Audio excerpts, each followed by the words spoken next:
ബാബരി മസ്ജിദ് തകർത്ത സ്ഥലത്ത് സുപ്രീം കോടതിയുടെ ആശീർവാദത്തോടെ നിർമ്മിച്ച രാമക്ഷേത്രം തുറന്നുകൊടുത്തതോടെ ലോക്സഭാ തെരഞ്ഞെടുപ്പിനുള്ള കാഹളമാണ് മുഴങ്ങിയത്. ഇനി യജമാനന്റെ നിർദ്ദേശങ്ങൾ അപ്പടി സ്വീകരിച്ച് തെരഞ്ഞെടുപ്പ് കമ്മീഷൻ ഉടൻ തീയതി പ്രഖ്യാപിക്കും. പിന്നീട് അങ്ങോട്ട് ഹിന്ദുത്വ രാഷ്ട്രത്തിന് വേണ്ടിയുള്ള വാഗ്ദാന പെരുമഴയായിരിക്കും. അതിൽ എല്ലാ കാലത്തെയും പോലെ BJP ആയിരിക്കും മുന്നിലെന്നതിൽ സംശയമില്ല. കാരണം 2 സീറ്റിൽ നിന്ന് അയോധ്യ പ്രസ്ഥാനത്തിലൂടെ മാത്രം രാജ്യത്തിന്റെ ഭരണം പിടിച്ച BJP സംഘ് പരിവാർ ശക്തികൾക്ക് ശക്തമായൊരു പ്രതിപക്ഷം പോലുമില്ലാത്ത വിധത്തിലേക്ക് ഇന്ത്യൻ ജനാധിപത്യത്തെ കശക്കിയെറിയാൻ കഴിഞ്ഞത് രാമക്ഷേത്രവും ഹിന്ദുത്വ അജണ്ടകളുമായിരുന്നല്ലോ. എന്നാൽ അതിനെ നേരിടാൻ പ്രതിപക്ഷത്ത് എന്തുണ്ടെന്നതാണ് ജനാധിപത്യ വിശ്വാസികളെ കൂടുതൽ ആശങ്കപ്പെടുത്തുന്നത്. ഇന്ത്യൻ ജനാധിപത്യത്തെയും മതേതരത്വത്തെയും രണ്ടായി കീറിമുറിച്ച സംഭവമായിരുന്നു ബാബരി മസ്ജിദ് ധ്വംസനം. 4.5 നൂറ്റാണ്ട് കാലം മുസ്ലിങ്ങൾ നമസ്കരിച്ച മസ്ജിദ് സകല സംവിധാനങ്ങളെയും നോക്കുകുത്തിയാക്കി പട്ടാപ്പകലിൽ തകർത്തെറിഞ്ഞപ്പോൾ ലോകത്തിന് മുന്നിൽ ഇന്ത്യ എന്ന മഹാരാജ്യമാണ് തലകുനിച്ചത്. അന്നത്തെ പ്രധാനമന്ത്രി നരസിംഹറാവുവിന്റെ മൗനം കൊണ്ടാണ് സംഘ് പരിവാർ കർസേവകർക്ക് പള്ളി എളുപ്പത്തിൽ പൊളിക്കാൻ കഴിഞ്ഞത്. അതിനു മുമ്പും കോൺഗ്രസ് നേതൃത്വം ബാബരി വിഷയത്തിൽ മുസ്ലിങ്ങളോട് കൊടും ചതിയാണ് ചെയ്തത്. ജവഹർലാൽ നെഹ്റു കാണിച്ച സത്യസന്ധത തുടരാൻ രാജീവ് ഗാന്ധിക്കോ പിന്നീട് അങ്ങോട്ട് വന്ന കോൺഗ്രസ് നേതാക്കൾക്കോ കഴിഞ്ഞില്ല. അതിൻ്റെ ബാക്കി പത്രം എന്ന നിലയിലാണ് ഇന്ന് രാജ്യം സമ്പൂർണ്ണ കാവ്യവൽക്കരണത്തിലേക്ക് നീങ്ങിയതെന്ന് തിരിച്ചറിയാൻ ഇന്നത്തെ പല കോൺഗ്രസ് നേതാക്കൾക്കും കഴിയുന്നില്ല എന്നതാണ് സത്യം. രാമക്ഷേത്രത്തിന്റെ പ്രാണപ്രതിഷ്ഠാ ചടങ്ങിലേക്ക് സോണിയാഗാന്ധി ഉൾപ്പെടെയുള്ള നേതാക്കളെ ക്ഷണിച്ചപ്പോൾ അതിൽ പങ്കെടുക്കണമെന്ന് മനസ്സാ കരുതിയ പല മുതിർന്ന നേതാക്കളും ഉണ്ടായിരുന്നു. പരസ്യമായി അതിനെ അനുകൂലിച്ചവർ മാത്രമല്ല, മൃദു ഹിന്ദുത്വത്തിലൂടെയെങ്കിലും അധികാരത്തിലെത്തണമെന്ന് കരുതിയവരിൽ കേരളത്തിലെ നേതാക്കളും ഉണ്ടായിരുന്നു. കെ സുധാകരനും ശശി തരൂരിനെയും പോലെയുള്ളവർ അതിൽപ്പെട്ടവരാണ്. ഒരു പടി കൂടി കടന്ന് ശശി തരൂർ കഴിഞ്ഞ ദിവസം നടത്തിയ പ്രസ്താവനയും അത്രമേൽ നിഷ്കളങ്കമല്ല എന്ന് ഉറപ്പിച്ചു പറയാനാവും. BJPയുടെയും NDAയുടെയും വിദ്വേഷ രാഷ്ട്രീയത്തെ ചെറുക്കാൻ ഇന്ത്യ മുന്നണി എന്ന വിശാല പ്രതിപക്ഷ മുന്നണി ഉണ്ടാക്കിയിട്ട് അധിക നാൾ ആയിട്ടില്ല. 3-4 യോഗങ്ങൾ മാത്രമാണ് കഴിഞ്ഞത്. BJP ഇതര പാർട്ടികളെയെല്ലാം അണിനിരത്തുമെന്നാണ് രാഹുൽ ഗാന്ധി ഉൾപ്പെടെയുള്ളവർ പറഞ്ഞത്.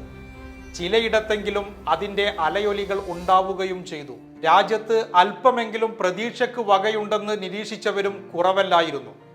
എന്നാൽ ലോക്സഭാ തെരഞ്ഞെടുപ്പിന് കേളികൊട്ട് ഉയരും മുമ്പേ തന്നെ ആ പ്രതീക്ഷകൾക്ക് മങ്ങലേൽക്കുകയാണ്.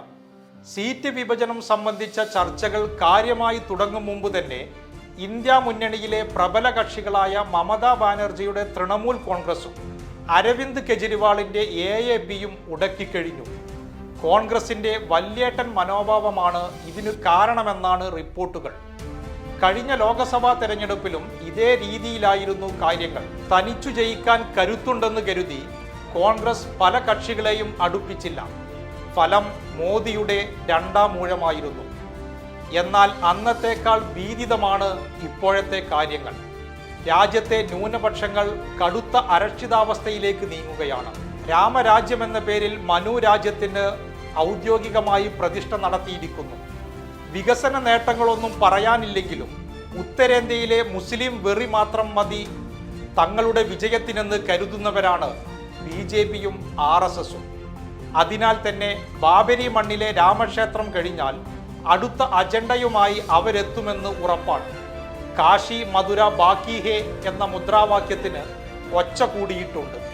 നീതിപീഠങ്ങളിൽ നിന്നുപോലും അതിന് അനുകൂലമാകുന്ന വിധിന്യായങ്ങൾ വന്നു തുടങ്ങിക്കഴിഞ്ഞു. കാശ്മീരിന്റെ പ്രത്യേക അധികാരം റദ്ദാക്കിയ നിലപാട് സുപ്രീം കോടതി തന്നെ ശരിവെച്ചു.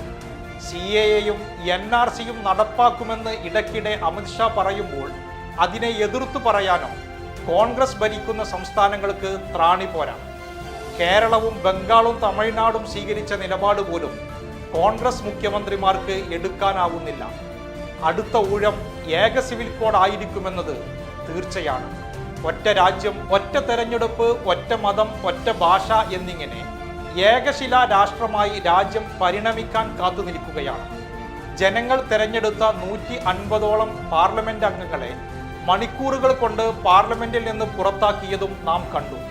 ജനാധിപത്യത്തെ തന്നെ ഇത്രമേൽ കശാപ്പ് ചെയ്യപ്പെടുമ്പോഴും, ജനദ്രോഹം കൊണ്ട് വീർപ്പ് മുട്ടിക്കുമ്പോൾ, പരമത വിദ്വേഷം കൊണ്ട് ഹിന്ദു രാജ്യമാക്കാൻ ശ്രമിക്കുമ്പോഴും അല്പമെങ്കിലും പ്രതീക്ഷയേകിയിരുന്ന ഇന്ത്യ മുന്നണിയിൽ അധികാര തർക്കം അതിശക്തമായിരിക്കുകയാണ്. രാഷ്ട്രപിതാവ് നൽകിയ രാഷ്ട്രസങ്കല്പങ്ങളെല്ലാം അറുത്തു മാറ്റിക്കൊണ്ടിരിക്കുമ്പോഴും അരുതെന്ന് പറയാൻ ആരുമില്ലാതാവുകയാണ്.